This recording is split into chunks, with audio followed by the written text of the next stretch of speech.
Well, hello there, everybody. Good afternoon. After a week off, the UFC is back in action tomorrow night, back at the Apex in Las Vegas for a very fun card, headlined by Alistair Overeem versus Alexander Volkov, a very intriguing heavyweight matchup, and the sun is coming in at the worst time ever. But not only is Alistair Overeem versus Alexander Volkov happening, and as intriguing as that is, this whole card is very intriguing. We're going to talk all about all things UFC Vegas 18 with all of you as we welcome you to the live MMA fighting UFC Vegas 18 preview show. I am Mike Heck.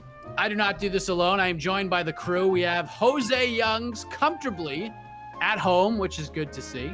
How are you, sir? Good, man. I want to finish our talk on the Fibonacci sequence before we went live. That was a fun time. The Prince of Positivity is here, Alex K. Lee. How are we doing, my friend? Hello, everyone. I'm doing great. I'm so happy to see everyone again, or they're seeing us, I guess. But I mean, I'm seeing them through the, internet. I'm seeing all of you right now. Okay. And producer extraordinaire, Mr. E. Casey Leydon. How are you, my friend, after that judgment call in Between the Links awarding Josh Gross the title? Hey, man, the people, I just give the people what they want, It's like, and they were like, Josh Gross, he stole the show, man. So yeah, but AK, man, that was a great lead-in. Yeah, just the way, you really killed it with the words. Thank you, Casey. See, positivity, it's spread. Everyone's positive today. Yes, and there's a lot to discuss, a lot of positive things to discuss in regards to this card. But for those watching right now, let us know what you want to talk about, what matchups, what fighters, what storylines are intriguing you heading into tomorrow night. Leave your thoughts and questions in the chat. We will wax poetically as you guys do that. But Jose, we're going to start with you. We're going to start with the main event as these questions start to roll in. We got Alistair Overeem returning. He enters this fight, back-to-back finish wins. He's won 4 out of his last 5. The one loss coming with like a second to go in his fight with Jairzinho Rozenstruik, a fight, let's be honest, that the Reem was winning pretty much wire to wire until he got stopped. He takes on Alexander Volkov, who looked phenomenal in his last fight against Walt Harris at UFC 254. So, Jose, as a fan of fist fighting and martial arts showdowns, how does this one suit you to cap off the festivities tomorrow night?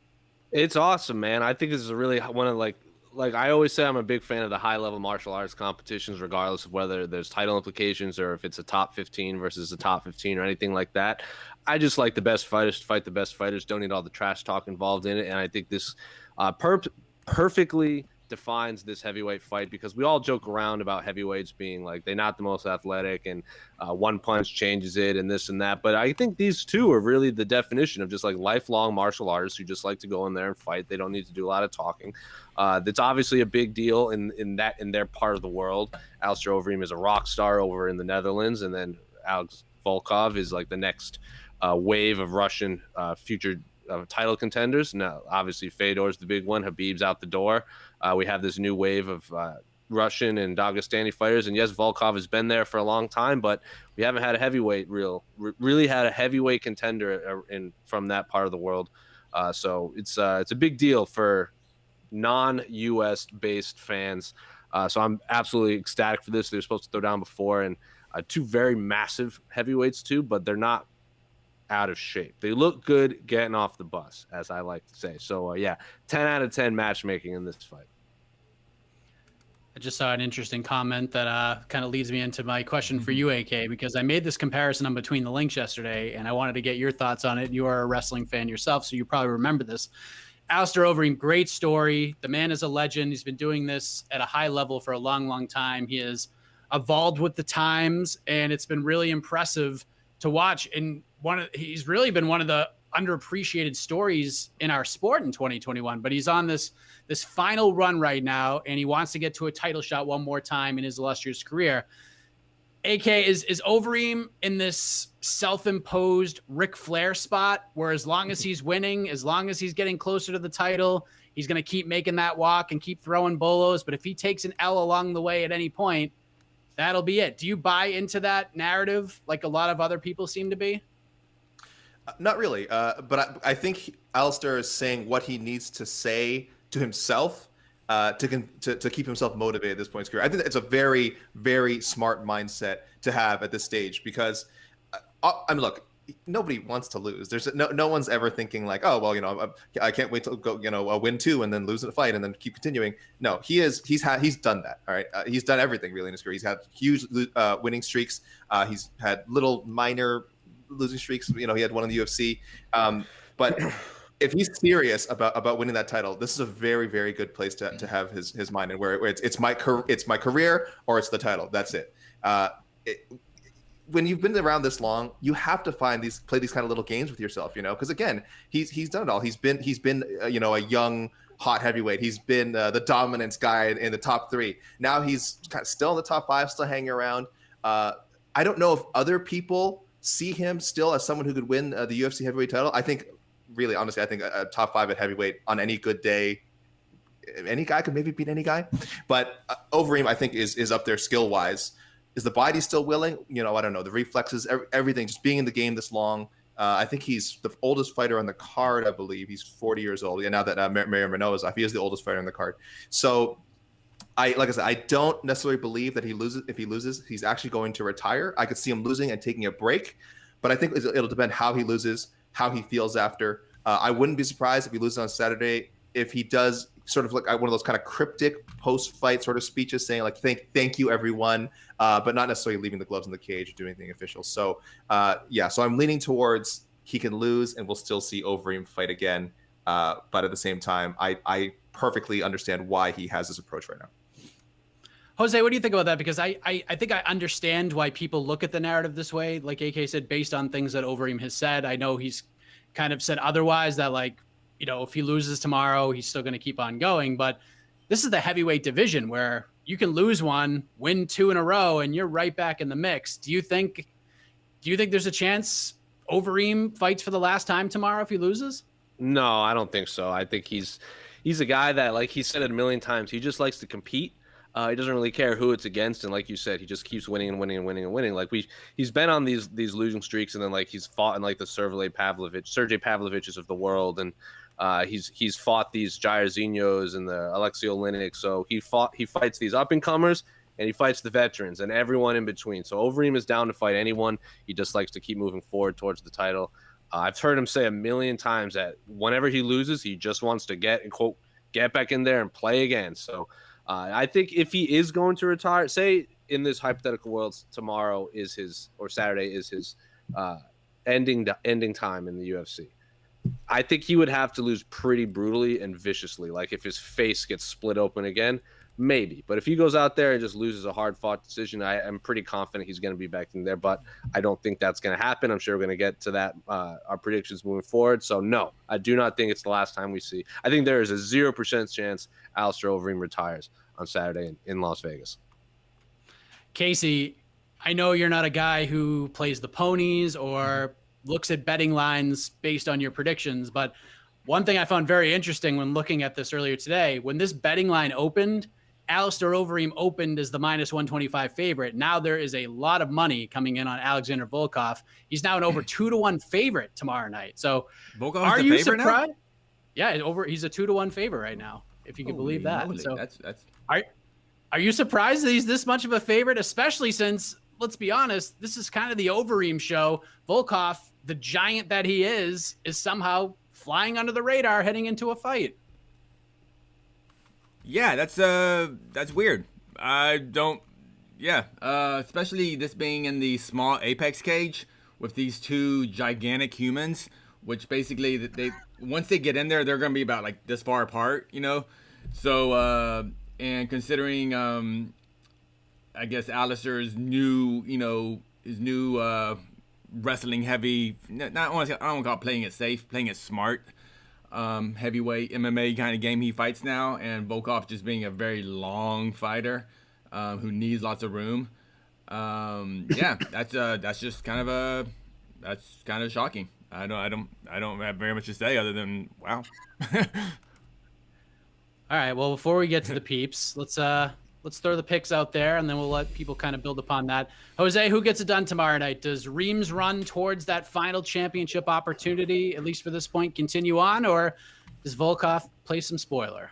I think Overeem wins this. He's looked like, for all this flack we give him about like having no chin and get like in like one punch and he's out. Like his last 2 fights, he's been in some very precarious situations. Like he got like, would anyone have complained if they had stopped that fight in the Walt Harris fight when Walt Harris was just beating his face in against the octagon?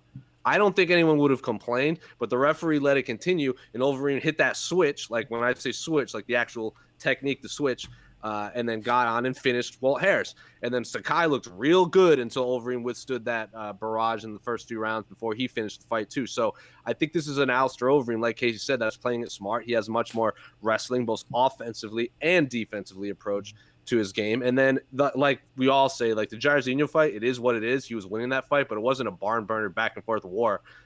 Jairzinho did take that fight on incredibly short notice because I can't remember who Overeem was supposed. Oh, it was supposed to be Walt Harris, of course, in Washington D.C. before the tragedy with his stepdaughter pulled him out of the fight. So not a lot of time to game plan. Obviously, Jairzinho was knocking fools out left and right in like under a minute. So Alistair Overeem took that real smart approach, is wrestle him and control him for pretty much 4 rounds in like 4 minutes, 4.5 minutes before his face got split open. So I think Walt Harris gets it done. I also am not real sold on Alexander Volkov's knockout power because he has a couple split decisions. He fought Greg Hardy to a decision. Yeah, he finished Walt Harris with the TKO and he knocked out Verdum, but those were like late rounds. I think the Walt Harris round was somewhere in the middle of the 2nd round, and I know the Verdum fight was the KO was in the 4th round.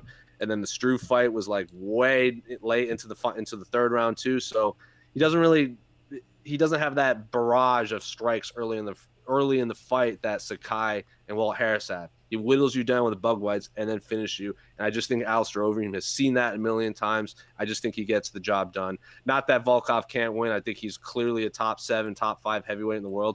I just think right now in the year of our Lord 2021, Alistair Overeem has looked super impressive, and I think he continues on towards his final UFC title shot. AK, who you got? You know, I was almost leaning towards Volkov as of this morning, but I think I am changing to Overeem. The small cage, it definitely matters. It definitely matters. Not that Overeem can't fight from distance, but I think a larger cage is maybe more made the 2-1 favorite odds for Alexander Volkov a little more justified because again, that's his expertise. He's a huge guy. He'd be able to avoid the takedowns and the wrestling a little bit better. I think if we see kind of the smartest version of Overeem here, someone who mixes up that elite kickboxing with, of course, his great grappling, wrestling, really good submission skills, then skill wise, if we're just comparing skill for skill, I think you give Overeem the edge, at least a slight edge in pretty much every category, even knockout power, as Jose mentioned. I do think Volkov has a little bit more power than Jose is maybe giving him credit for, and it's the fact that he finishes late that I actually like his chances to maybe live up to those favorite odds because Overeem isn't quite in that Junior Dos Santos range where we're just waiting for something bad to happen. He's not there yet. He's not there yet. I know he's been knocked out a lot more than any other fighter in the UFC. But it's also look at the people who have knocked him out. It's people who would knock out anybody. I don't think it has anything to do with Overeem's chin. It's just you get caught. You get caught by any of these guys at 265. You're very good chance you're going to go down. So him getting hurt early doesn't worry me. It is sort of later in the fight where if Volkov can find some sort of rhythm and start putting stuff together, I can see a late finish. So. I've already done my classic. This is what I do in my predictions. I do my classic. Here's why I think one person can win, but I'm picking the other person anyway. So I'm just kind of, justifying if anyone's picking Volkov, there's certainly reason to do it, but I am going to go with Jose. And I bet Casey as well. And I'm going to pick Overeem by, I think it goes the distance. Overeem by decision. Casey, are you with these gentlemen? Yeah, actually, as much as this fight, I love this fight as far as rankings wise, and it makes sense. I actually don't. I think this fight's gonna, from an entertainment standpoint, I think it's gonna be kind of a dud. I think Overeem's gonna just wrestle the heck out of Volkov, and it's gonna be kind of a 5-round wrestle fest. Yeah, I think Overeem's smart. Overeem gets paid good money. He loses a fight. I mean, we're talking about earlier, could this be Overeem's last fight?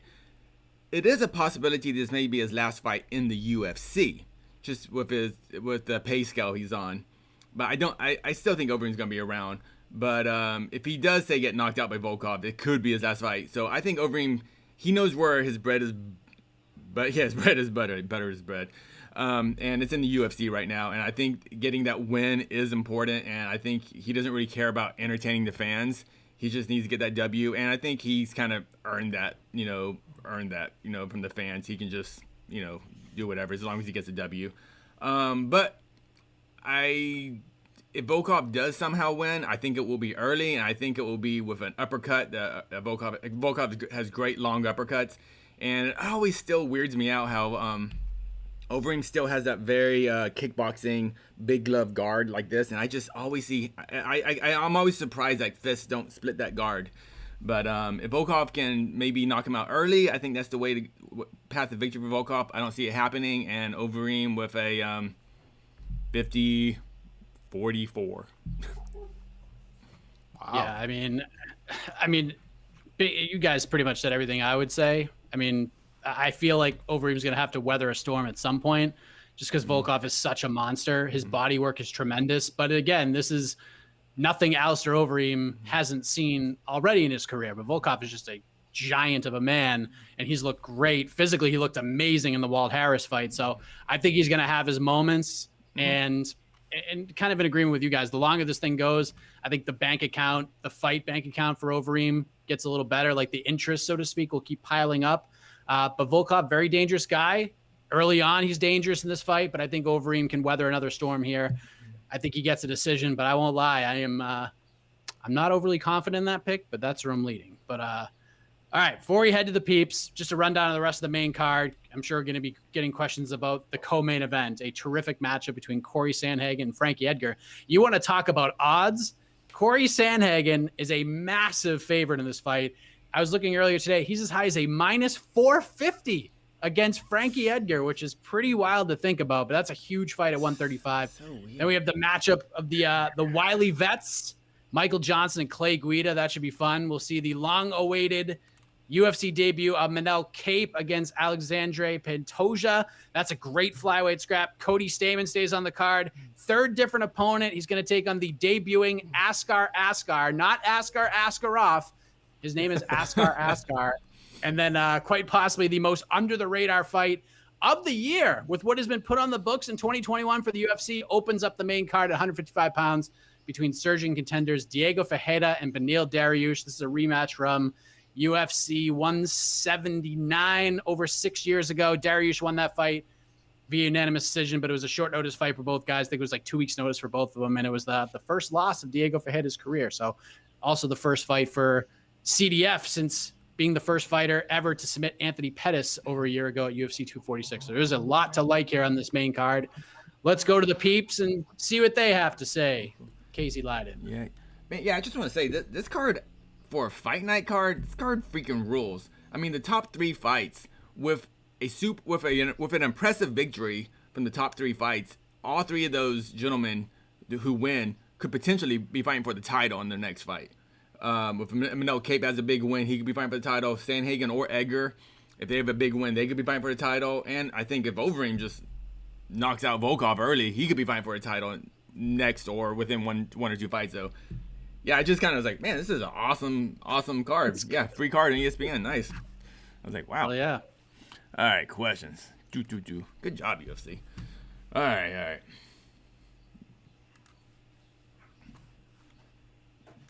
We sound insane. Yeah.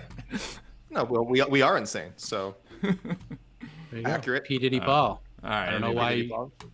Shout outs. I feel very quite sane, actually. Matt Bradbury. Could Overeem face Derek Lewis regardless of if he loses or wins against Curtis Blades? Jose, your thoughts on this? Probably if Derek Lewis loses to Curtis Blades and Overeem beats Alexander Volkov, I would say probably not, because like Overeem says, he wants to get, like, if that's the fight they offer them, Overeem will take it. Like, we all know that Overeem will fight anyone. But if he wants to get to the title, I would probably say the winner of this should fight the winner of Jairzinho and Cyril Gane. Cyril Gane is Jairzinho, of course. Overeem wanted that rematch, and Cyril Gane's kind of the new the hot prospect coming up, a la like the Francis Ngannous and the Jairzinhos of the world when they were on the rise. So I think if Overeem wants to move closer to the title, if he, in his mind, if he wins this, he fights the winner of Jairzinho Gane. If it's Jairzinho, it's a win, and he gets that fight back. And if it's Cyril Gane, he gets another opportunity to face a rising heavyweight prospect in a very top heavy division. So I don't think so. Maybe the losers. If Derek Lewis loses, he faces Volkov again, or he fights the loser of Gane and Jairzinho. But no, if Derek Lewis loses, Overeem moves on. AK, I'm also because Curtis Blades and Overeem are teammates too. So if Curtis Blades finishes it, then Overeem is like, all right, that our business is done with him because they both wanted to fight him. Do you think Jesse. Overeem's he has a kickboxing mentality to where like he doesn't care about fighting teammates. That was the whole kind of a little bit of a rift between the Arlovsky thing, because Arlovsky was like, hey, we don't do that, but he was like, yeah, we do, we're fighters. So so I mean, I'm just saying that there might be a chance for Blades Overeem rematch eventually, but I doubt it. I think that would be a harder sell, because I think especially when we interviewed him in Jacksonville, I've never heard Overeem be so complimentary towards a single individual than he has about Curtis Blades. No, he also said that he says that Team Elevation, that's the name, right? That Team Elevation is like, because Overeem has moved around so much, and he said he found a home in Denver, like he wants to finish his career in that camp. I think it would be a harder sell for him. Plus, they already fought, and Curtis Blades gashed his face open, and that made Overeem go train with him. I feel like maybe they have like an unspoken deal. Curtis Blades like, you can train with me, but you can't use my powers against me. I think the fight could happen. I think to answer the exact phrasing of the question, could he end up facing Derek Lewis? Yeah, of course he could. Derek Lewis on a 2-fight win streak. Yes, if he loses, it would kind of stink if Overeem on his quest to get that second shot at UFC title had to go through someone who's coming off a loss. But Lewis is really firmly entrenched in that top 5, and it's a fight that people really want to see. I think Mike, we've mentioned it at least once on our matchmaking show. On to the next one, I've seen readers suggest it. So just from an aesthetic standpoint, it's a fight it's another fight that could easily headline a fight night card. So for the UFC, it's a very logical matchup to make. Again, is that what I would want to happen for Overeem? Should he win on Saturday, and should Derek Lewis lose his next fight against Blades? I wouldn't like it if I was making the matches, but could it happen? I think very easily. If that matchup was made, I wouldn't be surprised at all. Yeah, it's one of those it's there if you need it type of fights. Mm-hmm. There you go. Ooh, big question. Nico Montano was supposed to fight Carol Hosa. Nico's in a car accident, medically uncleared to fight. Jocelyn Edwards is back. Fans wanted Nico fired. AK, why does Nico Montano get so much hate? Boy, there are, and by the way, I'm not saying I agree, but there are so many reasons that I've seen for people not liking, or I should say, I guess a certain segment of fans not liking Nico Montano. First of all, she wins a UFC championship off of a reality show. That's a big X right there. She was one of the, somehow, rather than it being viewed as like this kind of cool Cinderella story, I think she beat a few veteran fighters, which earned respect, but didn't necessarily make people like her. I think people knew also, one of that season, I think Shevchenko would have been on it if there wasn't, but I think there was, I don't remember why. I don't know if at the time I'm thinking about another fighter, but people knew Shevchenko was out there and was really someone who could be a champion at 125 already. So when Montano won it, it just felt wrong for her to kind of get it that way. And then she didn't even get a chance to defend it. That's probably the worst part, is she didn't get a chance to defend it. There was a lot of legitimate health reasons she had that would keep any fighter out. So, I mean, it's not like, so for anyone who thinks she was like ducking or avoiding certain opponents, I think is crazy. She was saying all the right things as far as establishing herself as a contender, but how she's going to beat Valentina and all that stuff. And she wasn't scared of her, which at the same time further kind of aggravated people, because Shevchenko was building up this huge fan base. So now people are taking a side. Now you're on a Shevchenko side or you're on a Montano side. And there's a lot more people on the Shevchenko side than there is on the Montano side. So there's two strikes. You're winning. You've won the Cracker Jack title on a reality off the Ultimate Fighter, which again, I don't think there's anything wrong with it, but I understand hurts the credibility a little bit. And two, you've aligned yourself against now one of the more popular fighters in the UFC. So that's two strikes. And then of course she just hasn't been able to fight.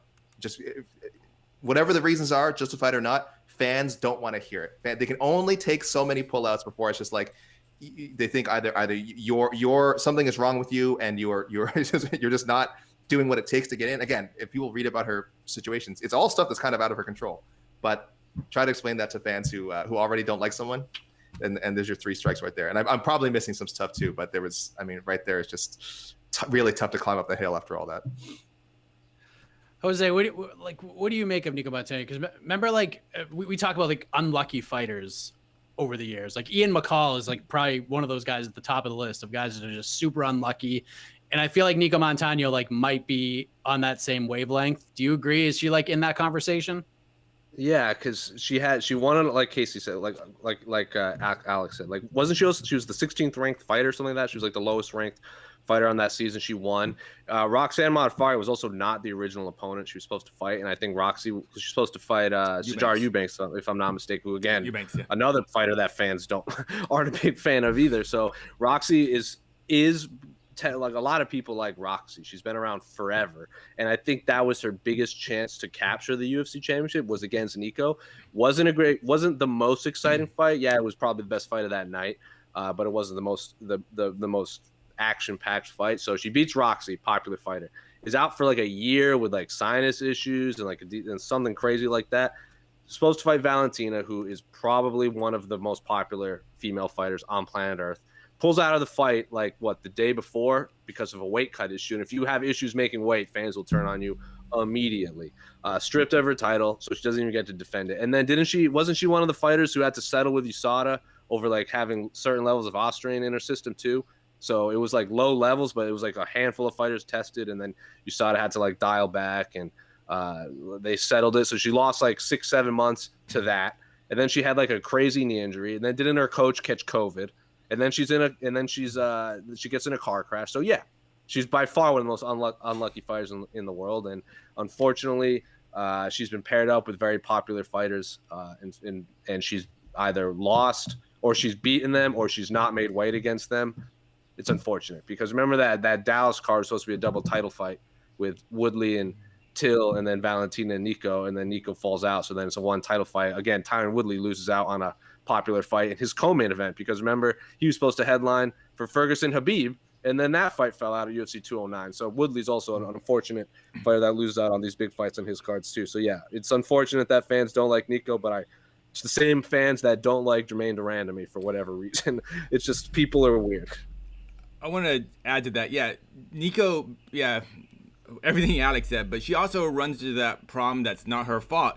But just like Carla Esparza and GDR, when she won the 45 belt, they won the belt with most fans and most media members thinking the best fighter was still on the roster, but not having the belt. When Carla Esparza won, everyone thought Joanna was the best at the time, but Joanna wasn't. Joanna wasn't on tough. And when Nico won, we all thought, okay, Valentina just has. Was Valentina at 25 yet? Or was she still at 35? Yeah. But she was always a 25er before she came into. She was dropping down, yeah. Yeah. So like when Esparza won, when Nico won, when JDR won, Cyborg was right there, and so yeah. So they had the belt, but no one considered them the best, even in the UFC at the time. So that just sucks for them, and it wasn't their fault, but. There's always these like dangerous conversations you have where like one thing happens and it like changes the trajectory of somebody's entire life. Like I always think about this sometimes with Nico Montano. Like imagine if Valentina Shevchenko like waited another year to drop down to 25. Like where would Nico Montano fit into this equation? Because like Valentina, when she made her 125 debut, she almost killed somebody in that octagon. Like that was a brutal beating that should have been stopped a long time before it was stopped. And that changed everything. As soon as people saw that fight, they're like, oh boy, Nico Montano is in so much trouble and she doesn't even really know it yet. But if she waited like another year and Nico like fought somebody else off of that season or something like that, like, who knows? Would we even be having these conversations right now? But it's a dangerous hole to crawl into because you might not be able to get out of it. But we'll see what happens with Nico Montano. I like the Jocelyn Edwards substitution. Big opportunity for her. Another short notice chance. And Carol Hosa is no joke. So that should be a fun fight. Big fan of Jocelyn Edwards. Casey, Sandhagen only had around 30% takedown defense. Do you think Frankie will take down and or control Corey Sandhagen tomorrow night? Is that the path to victory, we think? Yes. Frankie? Probably. I think if Frankie's gonna win, it's gonna be like a Yair Rodriguez type thing where he just big brothers him. I don't know if that's possible, but I think that would be the path to victory. Oh, I thought this was for, Casey. Oh. Any- Is it for me? Oh, Yeah. sorry. Yeah, that's what I thought. I thought it might go to you. Sorry, I was like, I thought you were really thinking about it. yeah. What do you think, Casey? Yeah, I mean, you know what? I think Corey's one of those guys. We just kind of, he's obviously very good, but he makes mistakes. Now, is he kind of matured and gotten better with each fight? I think he has. Is that good enough to beat Frankie? I don't know. I really love it. The line was crazy, what you told me, Mike. I think this fight's awesome. I think people are completely sleeping on Frankie, and they completely are underrating his great victory over Pedro Munoz. A very close fight, but he won the fight. I have Frankie winning the fight, and I think people just kind of sleep on Pedro Munoz, to be honest. So they're just not giving Frankie the credit he deserves at 35. And I think Frankie can take him down and control Corey. I don't know. That's what we're gonna have to find out. I just don't know how good Sandhagen is, honestly, with that. So I don't know. We'll find out. Casey, I know you like the almost like the topology, like fan pick percentage. Yeah. Even more so than the odds. So it's 82% Sandhagen. So matches what the odds say. At 41% predicting Sandhagen by KO or TKO. 41%. That's a lot for a guy who never gets finished. Yeah. Why the hate on Frankie? I think it's a little combination of Sandhagen just like decapitated Frankie's former training partner. So Right. And Frankie, like you said, like he's lost to. I read some crazy stat on Reddit where Frankie has never been taller than his opponent. So I think and Corey Sandhagen is like freakishly tall, even for bantamweight. So I just think there's a lot of things like how tall is Corey Sandhagen compared to Max Holloway? Probably I think the same not height. that much. Yeah. Yeah. And like we saw Max just like kind of piece up Frankie en route to a pretty easy decision. Frankie's lost to a lot of guys I think that are better than Corey Sandhagen. So I don't know. I think fans are clearly sleeping on Frankie Edgar. I don't know who's the best grappler wrestler Sandhagen's ever fought. Algerman, and look what happened. Yeah. It was like a first round submission. Like we just don't know. For all we know, Corey Sandhagen's the best wrestler in the world. He just hasn't had an opportunity to show it. So plus 3 rounds, I clearly have to kind of side with Frankie Edgar in 3 rounds, considering doesn't he have the most octagon time in the history of the promotion or something crazy like that? So that just shows you how many 5-round fights he's had. I lean slightly towards Frankie. AK, how much stock do you put in? Because listen, at some point through 15 minutes, Frankie's got to take this fight down. He's got to take Corey Sandhagen down. Just a matter of what he does. How important is like the result of that first takedown?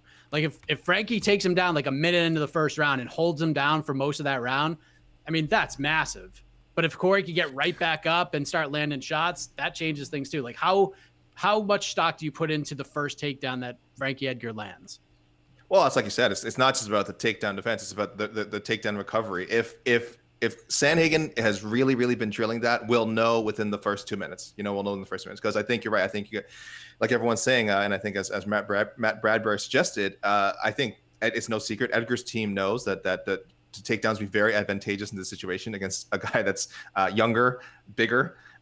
Probably has a bit of a speed advantage. I mean, it's crazy to say that with Frankie, that anyone has a speed advantage over him, but I think Sandhagen's pretty quick, or at least the way his fighting styles lends itself to kind of a quick pace. So yeah, I know we're gonna see, man. They got me thinking about the defense. I don't normally look at the numbers that much, like that 30% defense that matches through out there, but I'd have to see a sample size too, right? What is I also want to of how many takedown attempts. Like, has he defended 1 of 3? Yeah. That would be a 33% takedown defense. Like, I want to know how many takedowns actually shot. Takedowns 3 of are 10 so would be- overrated because it's not about takedowns. It's about is what you do once your butt hits the ground. Because a lot of guys get taken down, Yeah. but as soon as that butt hits the ground, boom, they get up, and the guy doing the takedown winds up putting way more energy out there. So Yeah. I hate those stats. Get those get those your math out of here. Numbers. Urgh. Stats. Let's go back to talking about the Fibonacci sequence. I just saw an interesting comment. I think it was MMG 2K20. A lot of people have been saying, "Hey, listen, if the main event's 5 rounds, co-main event in certain cases should be 5 rounds or always 5 rounds."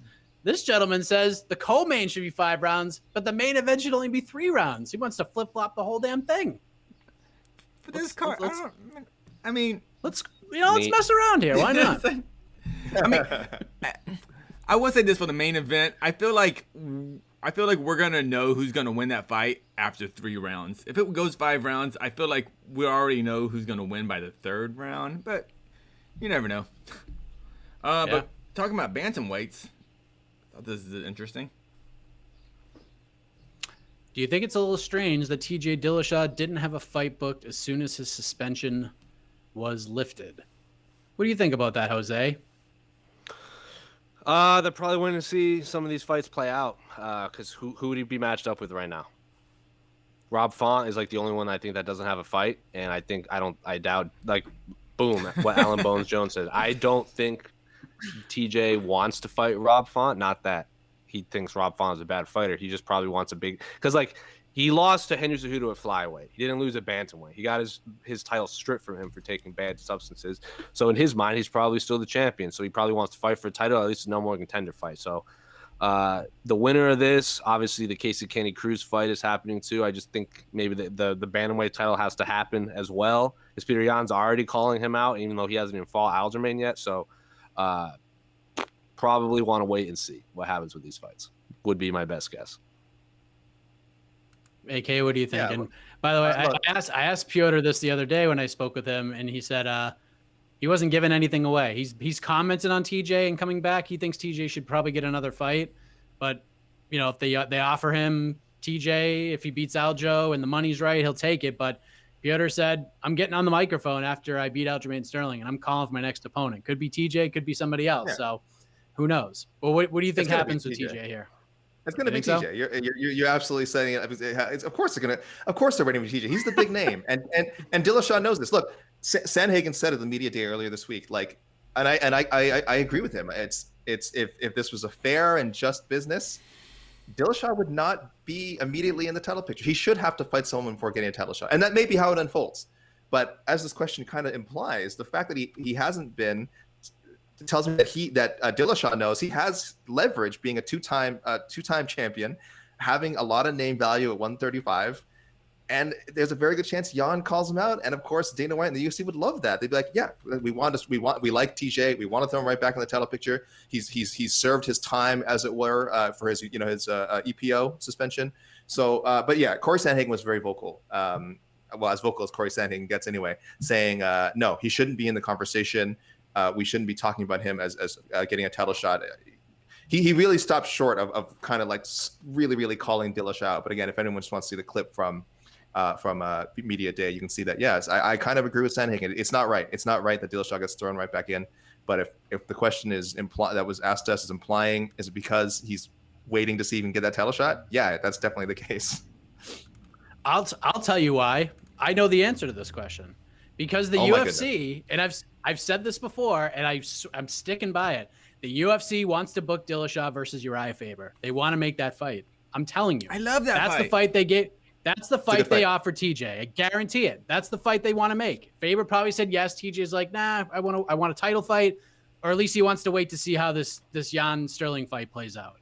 But I honestly think that's the direction the UFC wants to go, because you only have so much juice left in the Uriah Faber fruit, so to speak. And the biggest fight you can make for him is the Dillashaw fight. Like, Dillashaw is probably gonna be a massive favorite in that fight, but you could throw that in the main event of a fight night card, and people will watch and people will care about it. Even though people think TJ is gonna win, the heat there will sell it. And I think that's a good fight for both guys. If TJ wins, boom, you get your title shot, you got your win. It's a favorable matchup, but it's one that gives him some buzz coming back. I mean, I think that's what the UFC wants to do here. Getting it done is a different story altogether. Yeah, Mike, that fight, there's never been a more perfect time for that fight. Because like if TJ fights for the title, loses the title, fights whoever wins, the window's gone. TJ's been out for a while. He's gonna have ring rust. Faber's the perfect guy. I don't know. That's just like, it makes sense. So what happens when things make sense in this sport, Jose? What is it? They don't happen. Yeah, they don't happen. Stop making sense. Stop making sense. Not making sense. All right. Next question.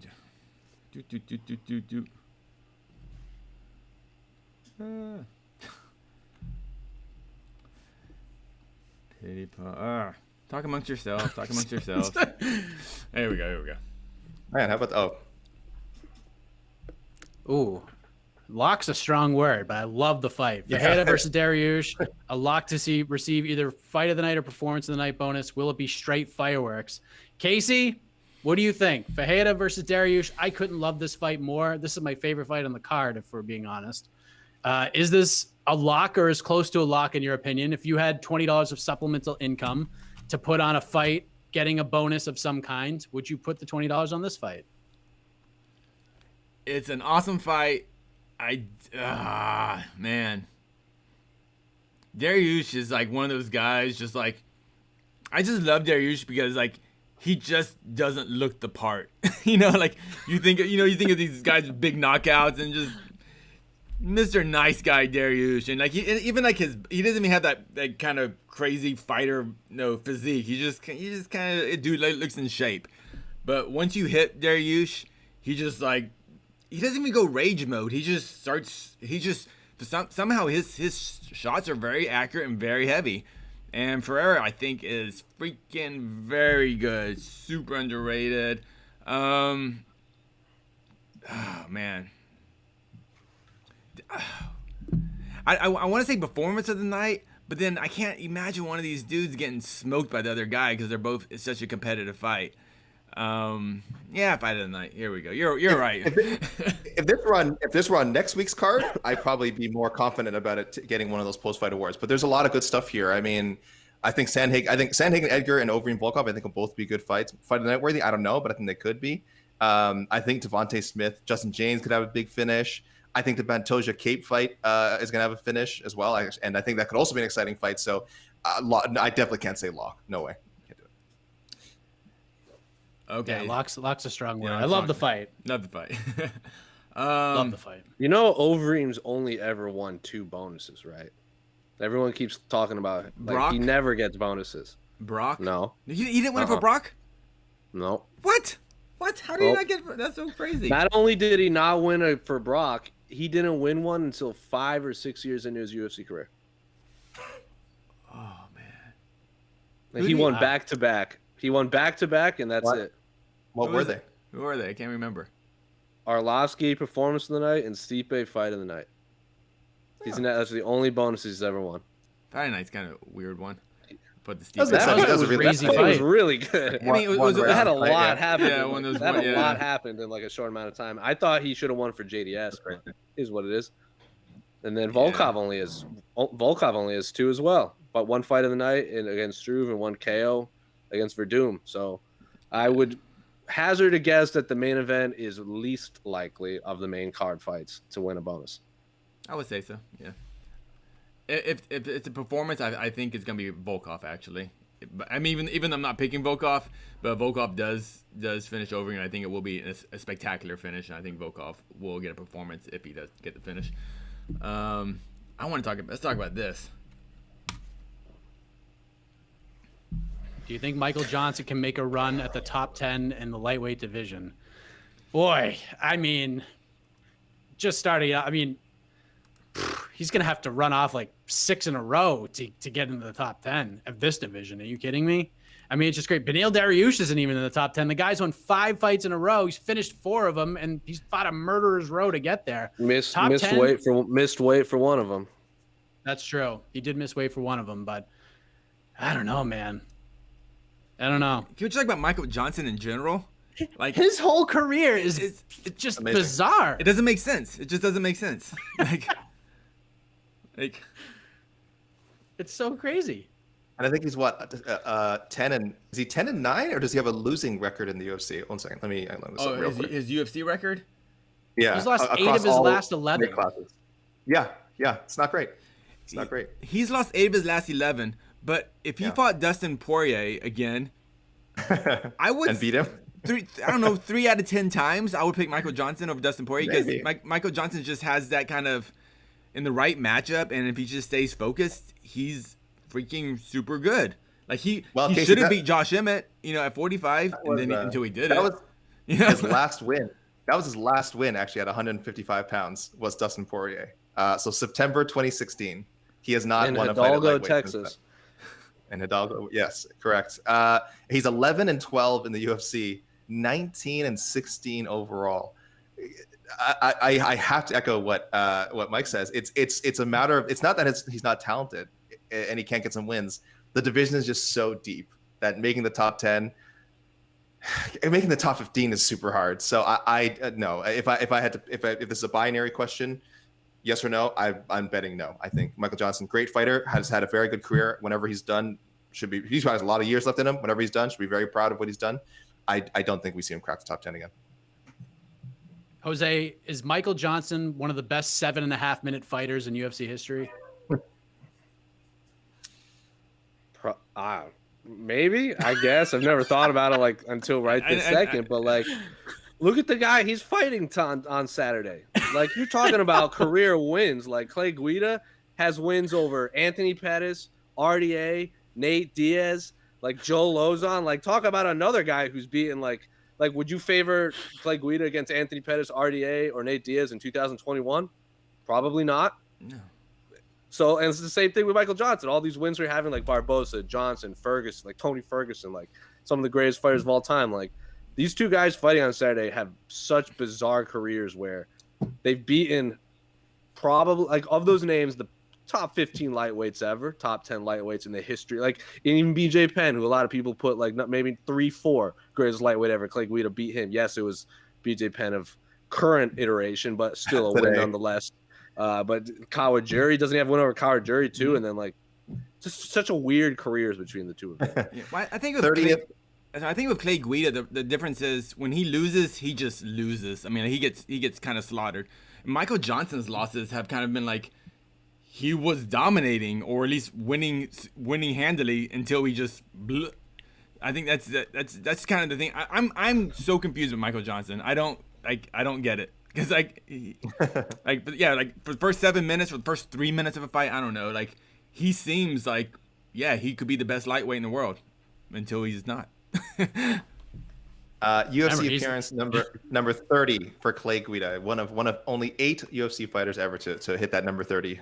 So congratulations to Clay Guida on that. Fight number 56. Also, let's talk about how Michael Johnson has a win over Artem Lobov too. How have we not brought that up? Absolutely. And only two people have ever beaten Artem Lobov. Only 2 people have beaten Artem Lobov. Yeah. Ryan Hall. Doesn't even need. Yeah. I would say 3.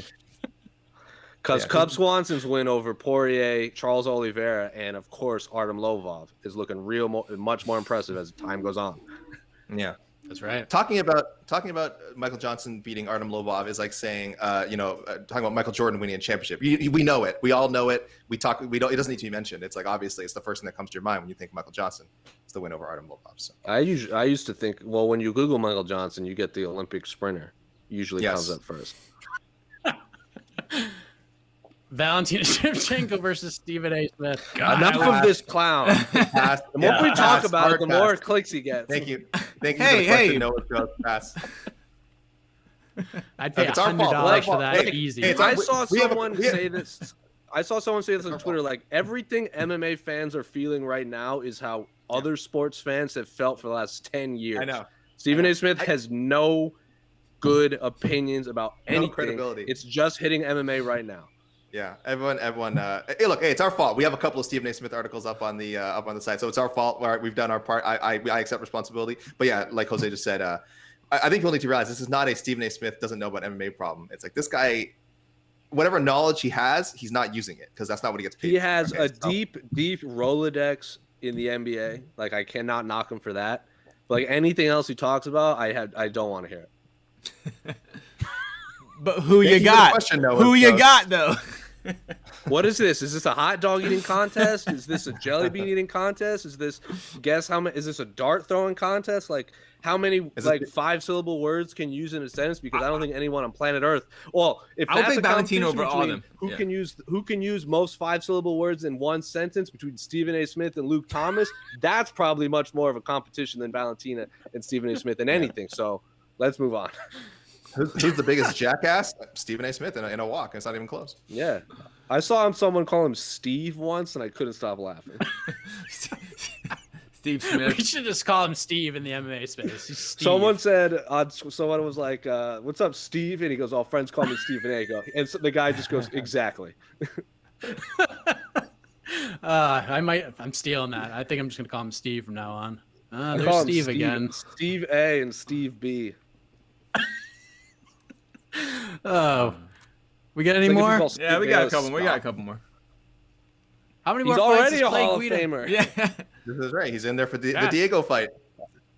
Could he be a All right. two-time Forgot Hall about of that. Famer? Is he gonna be I on forgot about the Gomi fight. Yeah, the Gomi Yeah. fight? What happened in the Gomi I fight? completely, I Guida don't beat remember that at Gomi. all.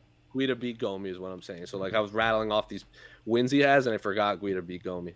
RDA, he broke his jaw, right, with the submission. Yeah. Yeah. Yep. That was Because the fight. because he beat RDA, Gomi, and Pettis all in a row, if I remember correctly.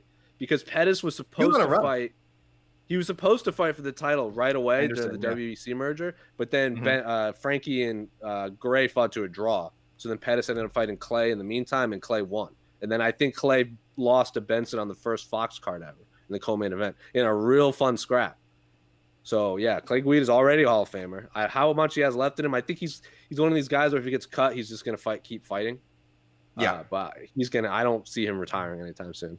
You'll be seeing him on Misfits fighting in South Korea or something. It'd be great. I don't think. I mean, I think he's one of those guys that has like a job forever, unless he gets like brutally KO'd, like a couple fights in a row. But that doesn't Maybe, happen yeah. that often. He might lose, but he's seemingly like well, in every he's fight. got- He has been KO'd, but then he gets back up and then Once. he runs around the cage. Yeah, he's been an knocked animal. out.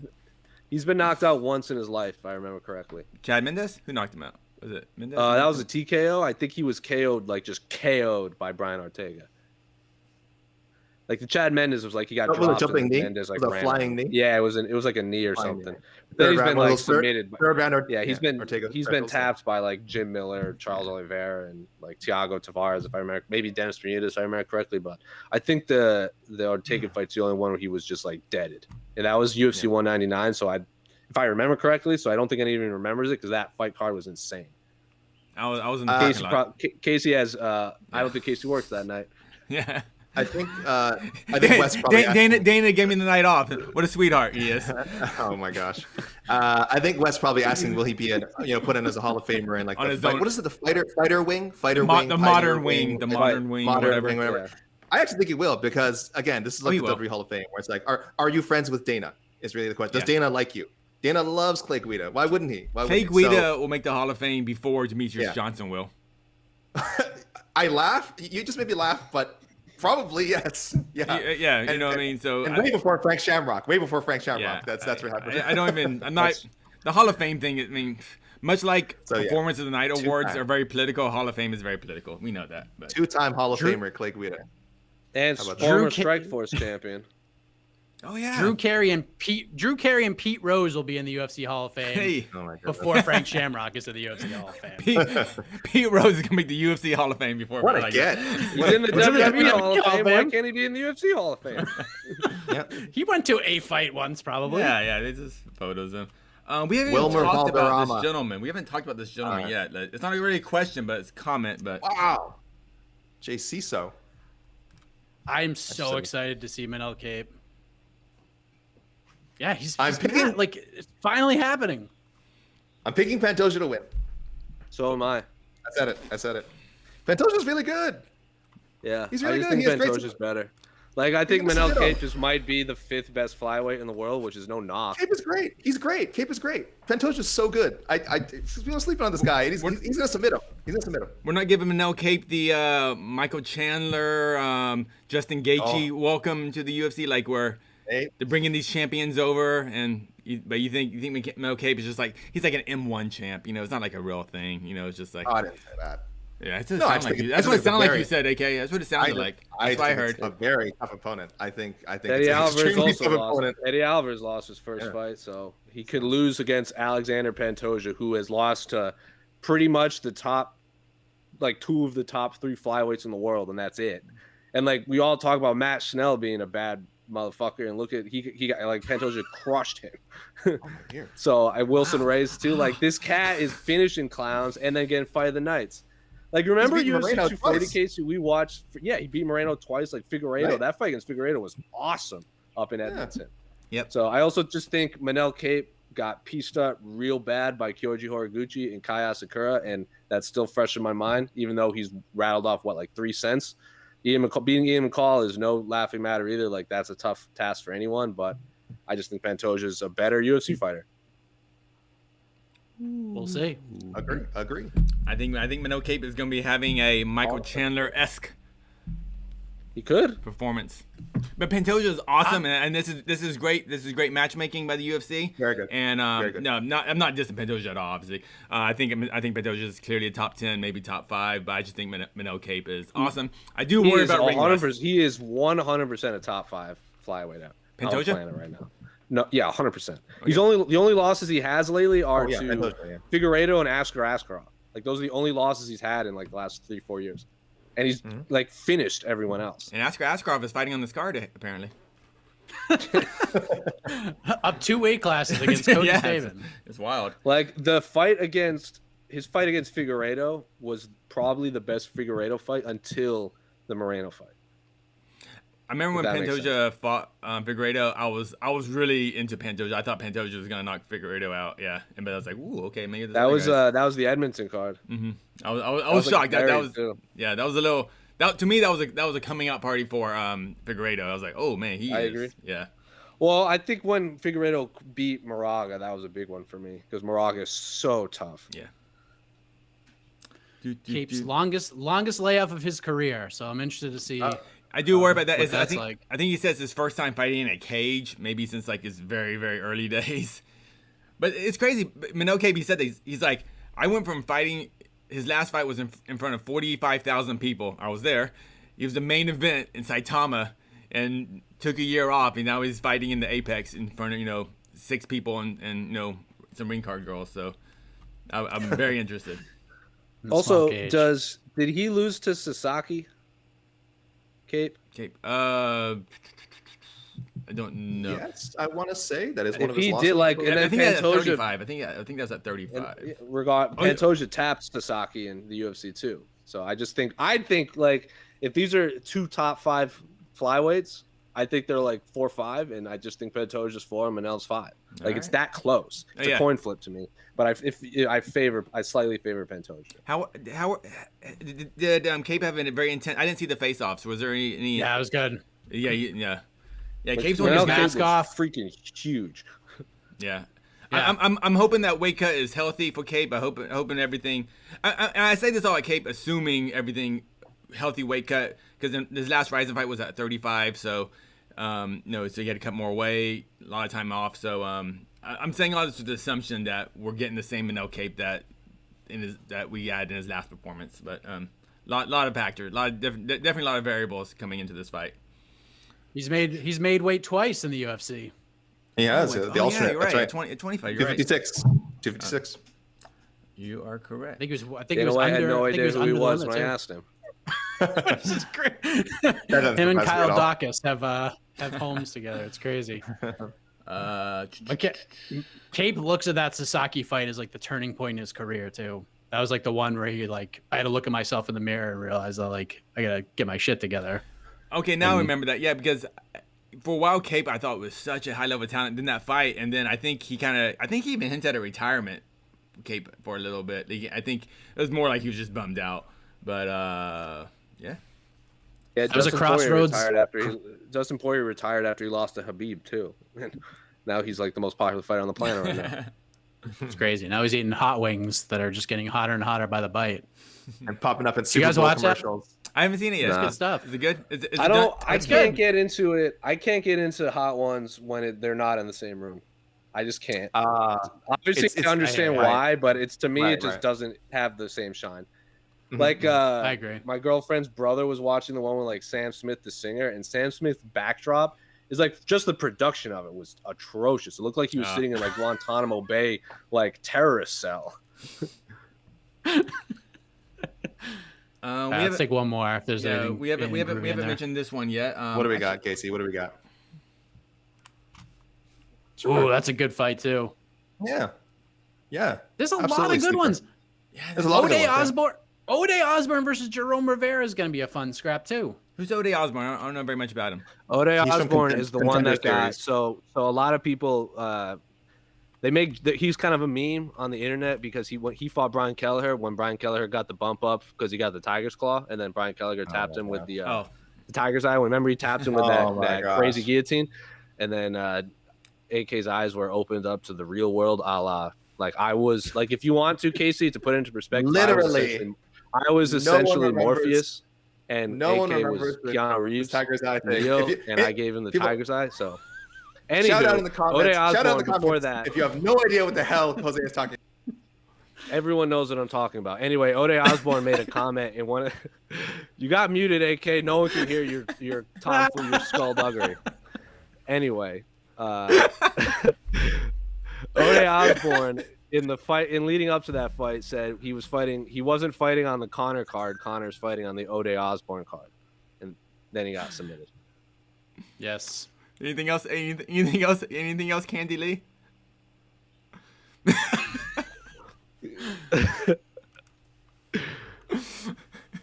Do you have a pen and a piece of paper? And another thing, okay? And listen, I'm not done. And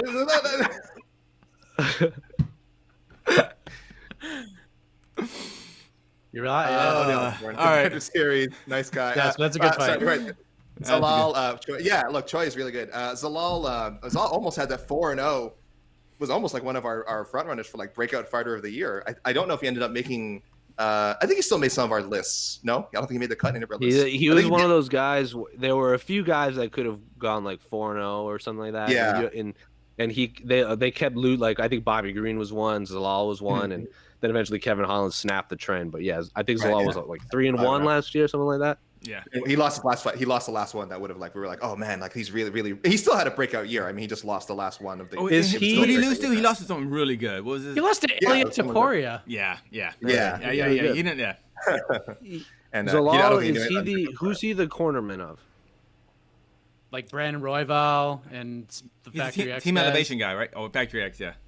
Who's He's the the real loudest corner quiet guy? Yeah. Who's the real quiet guy that doesn't like talking? Oh, Jonathan Martinez. Yeah, is he the cornerman for him too? Yes, the loudest corner. Because they're like the polar opposites on when they were on Fight Island together. Jessica Crystal Crew is here. Oh, she definitely remember anyway. But yeah, and don't sleep on Sungwoo Choi either. Sungwoo Choi is a really talented guy. Super exciting. I think he's got some real knockout power at that weight, which is I think is he normal. This is a featherweight fight. They're both normally no. Zalal is a featherweight. Okay, maybe I'm thinking of someone else, but. Yeah, Choi's got some real knockout power. Definitely a great fight to have in the prelims. So yeah, don't miss that one. I like it. Good pick. Molly McCann. Nice stare down with Lara Procopio. Got some pushing and shoving. Fun stuff. She's always like that though. Molly says it herself. Like she just kind of loses control and gets in the face of her opponent. Sean Shelby's like, damn it. Got to split them up. Got to do something. Yes, I gotta move now. Gotta move. Well, guys, we're good, right? We've been talking over an hour. We have. Listen, and ladies and gentlemen, we're gonna do this again tomorrow, right before the fight starts. So, you have plenty of time to think about your questions, and we'll rifle them off tomorrow. So, in the meantime and in between time, for Jose, AK, EKC Leydon, I am Mike Heck. Good afternoon, good evening, and good night. BKFC Knucklemania tonight. Get ready. Knucklemania! Knucklemania! EVZ and BKFC. Let's go. Me too, Domino Effect. Me too. I hate it. I hate it, Domino Effect. I'm right with you. Oh, go away. Oh, get out of there. Godspeed, everybody. Thank you for watching. We'll see you tomorrow.